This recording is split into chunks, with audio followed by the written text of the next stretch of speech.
Bismillahirrahmanirrahim. Saya izinkan untuk menggunakan mode rekam. Ya. Bismillahirrahmanirrahim.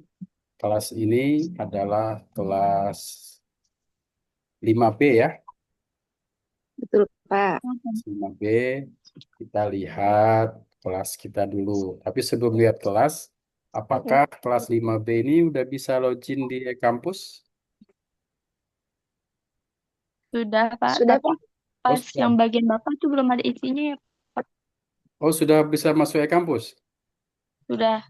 Udah, wah, tahunnya apa?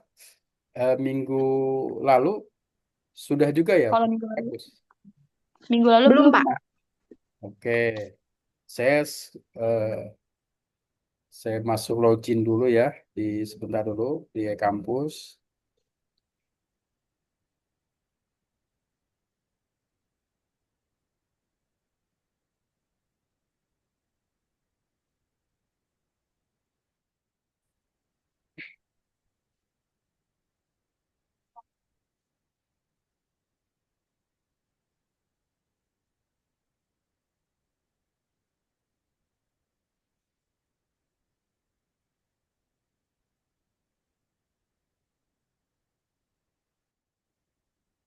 Tadi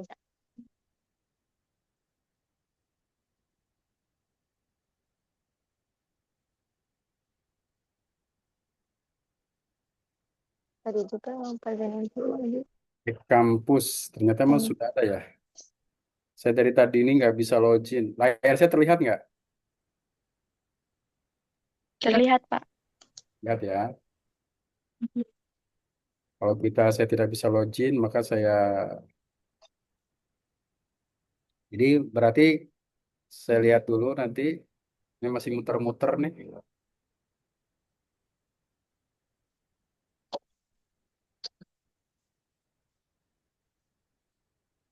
Masih loading ya.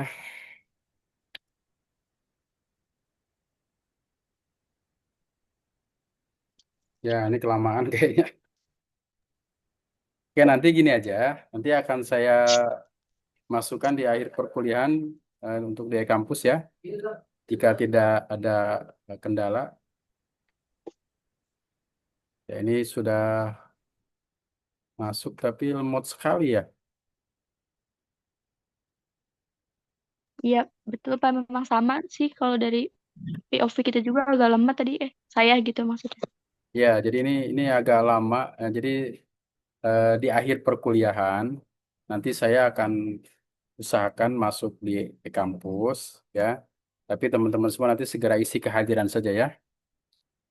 Nah, hari ini saya ingin menyampaikan terkait juga dengan materi perkuliahan kita yang pada saat ini eh, terkait materi kita tentang eh, yang pertama ini tentang sejarah perkembangan kurikulum pendidikan Islam. Ya, sejarah tentang perkembangan kurikulum pendidikan Islam. Sebelum kita bahas tentang pengembangan kurikulum PAI, kita bahas dulu tentang perkembangan kurikulum pendidikan Islam. Layar saya terlihat nggak nih? Terlihat, Pak. Lihat ya. Oke, kalau terlihat, kita coba dulu tentang perkembangan kurikulum pendidikan Islam. Nah, ini salah satu tujuannya. Nah, ini salah satu tujuan yang harus kita pahami ketika memahami mata kuliah ini, di antaranya mampu menjelaskan fase pertama perkembangan kurikulum pendidikan Islam dari masa awal sampai era kontemporer. Jadi kurikulum itu senantiasa berubah dan berkembang. Salah satu faktornya adalah perkembangan zaman. Kemudian eh, setelah belajar ini juga mampu mengidentifikasi pengaruh sosial politik dan pemikiran intelektual terhadap perubahan kurikulum. Terkadang perubahan kurikulum itu juga dipengaruhi oleh perubahan-perubahan kembangan intelektual. Sehingga memungkinkan adanya perubahan.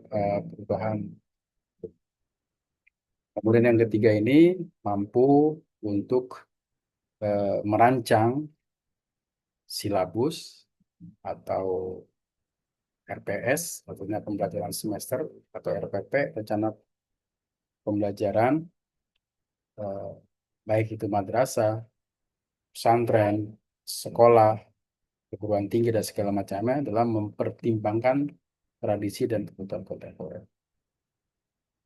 Nah, ini kalau kita lihat dalam konteks sejarah Islam, bahwa perkembangan kurikulum itu dipengaruhi oleh beragam faktor.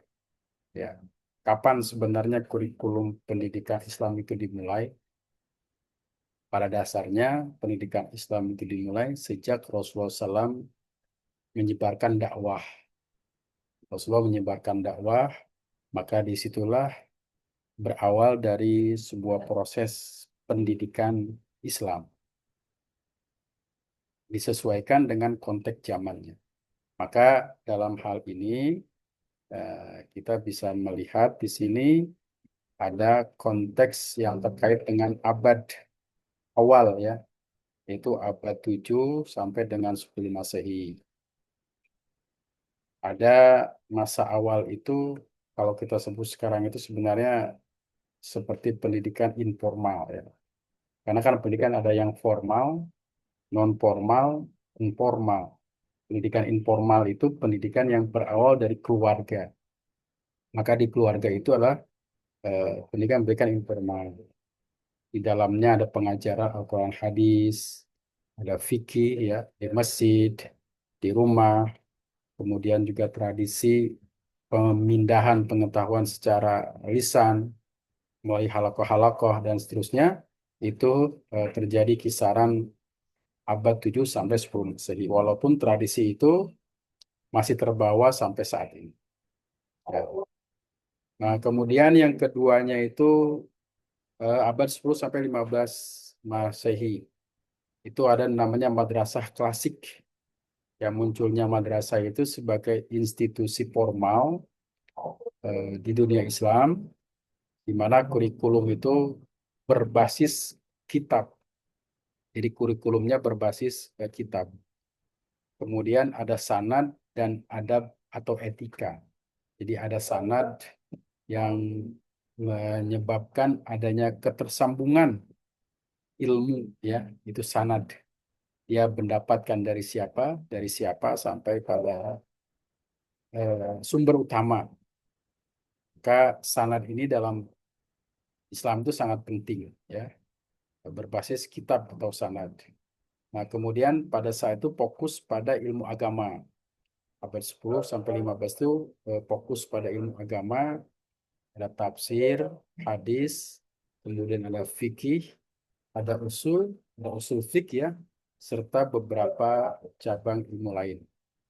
Nah, kemudian abad 19 sampai saat ini, ya, di mana umat Islam itu sudah menjalani kontak dengan eh, dengan banyak budaya, diantaranya adalah Barat, maka kemudian muncul isu-isu modernisasi. Ya, modernisasi itu kemudian banyak ide-idenya. Ada yang menginginkan pemisahan, ya, antara pendidikan agama dan pendidikan umum yang disebut dengan sekularisasi. Kemudian memunculkan juga lahirnya institusi pendidikan modern dan Muslim dan Asia Tenggara. Kemudian juga memunculkan adaptasi kurikulum dengan eh, kolonialisme. Kalau kita lihat dalam konteks keindonesiaan, pendidikan Islam ini adalah pendidikan yang melawan dari dominasi penjajah. Apa yang melawan yang dimaksud dari dominasi penjajah?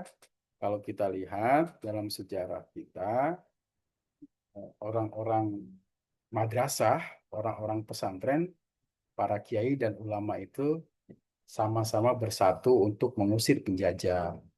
Maka dalam konteks keindonesiaan, pendidikan Islam itu memegang peranan penting.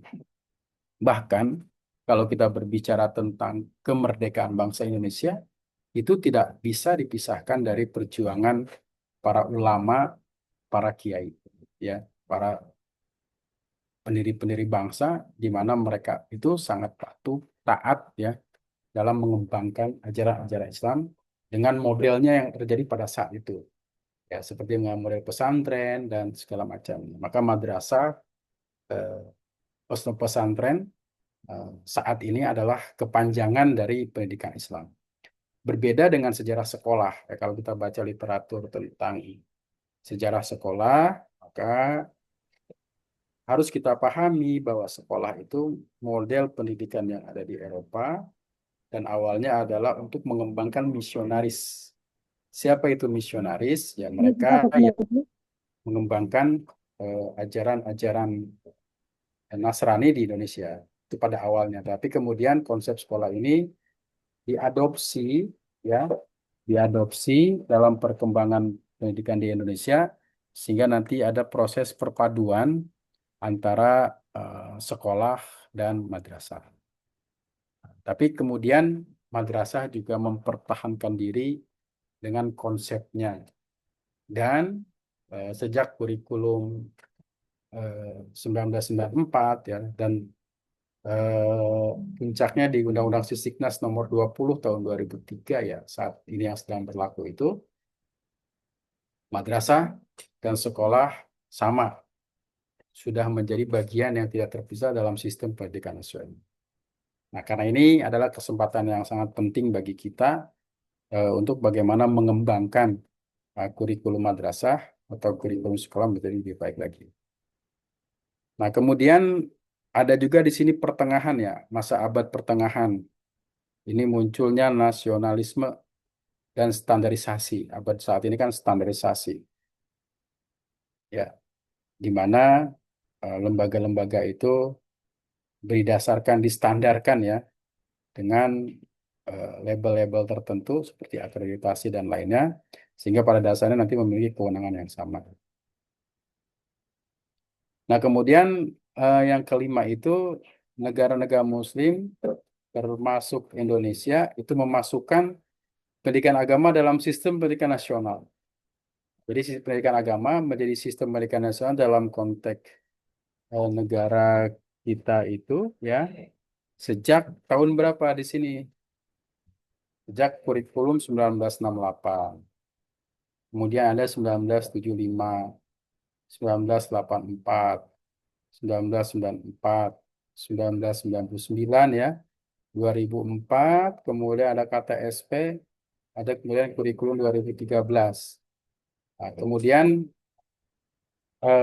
pendidikan agama sejak tahun 1968, ya, masa Orde Baru, ya, awal itu menjadi sebuah pendidikan yang tidak terpisah dalam sistem pendidikan nasional. Walaupun artinya begini, agama itu menjadi mata pelajaran yang harus diajarkan. Namun kemudian dalam konteks madrasah, maka ini mendapat tempat di mana? Ya, dalam Undang-Undang Sistem Pendidikan Nasional sejak tahun 1999 ini, ya, mendapat tempat untuk sama haknya dengan sekolah. Dan terlebih dalam Undang-Undang Nomor 20 Tahun 2003, di mana eh, tidak ada perbedaan antara sekolah dan madrasah. Atau sekolah juga menjadi bagian dari sistem pendidikan nasional. Nah, kemudian di sini di akhir abad 20 ada reformasi, ada islamisasi, ada pengetahuan, pertumbuhan pengetahuan, dan juga ada digitalisasi. Maka kemudian gerakan-gerakan pemikiran seperti Islamization of Knowledge, Al-Atos, ya, itu menekankan tentang epistemologi Islam ke dalam kurikulum sains dan sosial atau humaniora. Kemudian pertumbuhannya berjalan cukup panjang dan sampai saat ini perkembangan kurikulum pendidikan Islam itu harus mampu menyesuaikan dengan konteks zamannya. Jadi pendidikan Islam itu adalah pendidikan yang memang harus menyesuaikan dengan perubahan zaman. Karena itu kurikulum pendidikan Islam harus terus dikembangkan. Bagaimana kemudian cara mengembangkannya? Ini memang ada hal-hal yang memang harus diperhatikan. Nah, kemudian faktor pendorong dari perubahan kurikulum. Apa saja? Ini ada disebut dengan kebutuhan masyarakat seperti ekonomi, pekerjaan, dan digital. Nah, kebutuhan masyarakat seperti ini menuntut adanya perubahan pendidikan. Terkadang pendidikan itu lamban ya untuk menerima respon. Jadi pendidikan itu lamban menerima respon. Biasanya respon ini terjadi perubahan di masyarakat dulu. Ketika perubahan terjadi di masyarakat, baru kemudian pendidikan merespon. Harusnya memang terbalik, pendidikan yang harus merespon dulu, sehingga nanti kebutuhan-kebutuhan yang ada di masyarakat itu bisa terpenuhi dari pendidikan. Ada kebutuhan masyarakat, kemudian ada pekerjaan, ya, kemudian ada era digital. Ini mempengaruhi perkembangan pendidikan Islam. Kemudian faktor pendorong kurikulum yang lainnya secara singkat dijelaskan adalah pengaruh politik. Ya, pengaruh politik negara dan regulasi pendidikan nasional. Nah, sebagaimana kita ketahui, pandangan-pandangan atau kondisi-kondisi politik di sebuah negara itu sangat tergantung pada suatu sistem pemerintahan. Karena itu, pengaruh politik itu sangat besar dalam menunjukkan eh, dalam pendidikan sebuah negara. Nah, termasuk dalam konteks keindonesiaan. Itu ada pengaruh politik sejak masa Orde Baru, eh, maka juga pengaruh kepada pendidikan madrasah. Kemudian juga pada masa reformasi, ya, masalah politik juga berpengaruh ke dalam kebijakan-kebijakan pendidikan. Mulai diterapkannya kurikulum berbasis kompetensi yang berkembang sampai saat ini menjadi kurikulum 2013, ya, berkembang lagi menjadi kurikulum berbasis deep learning. Di madrasah itu berkembang lagi menjadi kurikulum cinta ya saat ini, di mana sebelumnya mengembangkan sebuah kurikulum yang didasarkan atas moderasi beragama, ya, dan lain segala macamnya. Nah, karena itu konteks sosial politik itu sangat berpengaruh terhadap pengembangan kurikulum. Nah, misalkan pada beberapa waktu yang lalu jadinya peristiwa terorisme, ya, peristiwa terorisme sangat berpengaruh pada pendidikan. Menganggap bahwa pendidikan tidak berhasil, menganggap bahwa di negara kita cukup berkembang pesat paham-paham transnasional. Maka bagaimana cara mengatasinya? Salah satunya adalah mengembangkan kurikulum moderasi beragama, mengembangkan kurikulum berbasis cinta di madrasah yang saat ini masih dalam bentuk eh, apa namanya implementasi. Nah, kemudian selanjutnya adalah faktor pendorong perubahan kurikulum. Lalu selain itu adalah ada gerakan pendidikan Islam, seperti Islamization of knowledge. Artinya tidak ada perbedaan antara pendidikan umum dan pendidikan agama. Jadi dulu ada orang membedakan. Kenapa? Karena didasarkan atas pemikiran. Belajar ilmu matematik sama nggak pahalanya dengan belajar ilmu fikih misalkan. Ada orang yang beranggapan sama. Kenapa? Baik itu ilmu matematik maupun ilmu fikih itu bersumber dari Allah Subhanahu wa taala. Karena berdasarkan sebuah kebenaran. Karena itu mempelajarinya ya berpahala yang sama. Nah, karena itu eh, proses penyatuan ya Islamization of knowledge, pengetahuan Islamisasi pengetahuan ini menjadi sesuatu yang penting Artinya pertumbuhan dan perkembangan eh, pengetahuan harus didasarkan atas pendidikan atau pengetahuan umum dan juga pengetahuan agama. Dan pada dasarnya sebenarnya tidak ada dominasi atau perbedaan. Itu hanya istilah saja. Nah, kemudian juga dipengaruhi oleh globalisasi dan pemilihan keterampilan abad 21. Keterampilan abad 21 sangat menuntut orang memiliki kecerdasan-kecerdasan yang hebat, yang tangguh. Karena itu, globalisasi ini juga mempengaruhi perubahan kurikulum. Nah, model kurikulum yang muncul, beragam model kurikulum yang muncul, misalkan kurikulum tradisional, text centered, ya apa artinya itu? Mendasarkan pada membaca literasi. Ini disebut dengan kurikulum seperti memfokuskan pada hafalan, memfokuskan pada tafsir, atau komentar teks klasik. Nah ini mohon maaf yang terjadi di pesantren-pesantren misalkan. Ini masih mempertahankan text center. Eh, Pembelajaran berbasis pada kitab ya. Ini bukan tidak bagus, bagus. Nah, tapi memang perlu diperbaiki ya. Dalam beragam sisi masing-masing punya kelebihan dan kekurangan. Yang kedua, ada model kurikulum sekuler integrasi, yaitu kombinasi materi pelajaran umum dan agama sesuai dengan standar nasional. Jadi pelajaran-pelajaran umum, ada pelajaran-pelajaran agama eh, terintegrasi, ya, terintegrasi. Jadi tidak ada dikotomi, satu sama lain saling membutuhkan sehingga membentuk yang disebut dengan sistem eh, mutualisme, ya, saling menguntungkan, simbiosis mutualisme, satu sama lain saling membutuhkan. Nah, kemudian ada lagi kurikulum dalam pendidikan Islam itu yang disebut kurikulum Islamisasi pengetahuan. Jadi mengintegrasi perspektif Islam dalam seluruh mata pelajaran. Jadi mata pelajaran itu diintegrasikan dalam perspektif Islam. Dan yang keempat itu ada kurikulum basis kompetensi yang sekarang atau beberapa waktu yang lalu itu cukup familiar ya, sehingga seseorang itu dikatakan kompeten jika dia memiliki tahapan-tahapan tertentu. Nah, kemudian di sini ada peta perkembangan kurikulum PA di Indonesia pasca kemerdekaan. Ini ada sebelum tahun 1945. Nah, bagaimana kurikulum PA itu hidup tahun 1945?